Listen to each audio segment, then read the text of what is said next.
এইবাৰ প্ৰাইভেট স্কুলত পৰীক্ষা নহ'ব আৰু হায়াৰ ছেকেণ্ডেৰী মেট্ৰিক দুইটাই চৰকাৰী স্কুলতে অনুষ্ঠিত হ'ব আৰু পৰীক্ষাৰ যিবিলাক নিৰীক্ষক ইনভিজিলেটৰ তেওঁলোকো আগে পিছে আমি প্ৰাইভেট বিদ্যালয়ৰ শিক্ষক শিক্ষয়িত্ৰীক আনো।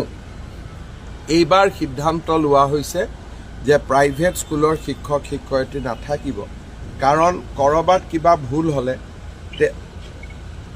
প্ৰাইভেট স্কুলৰ শিক্ষক শিক্ষয়িত্ৰীৰ ওপৰত চৰকাৰৰ কৰ্তৃত্ব নাথাকে, আমি একশ্যনো ল'ব নোৱাৰোঁ।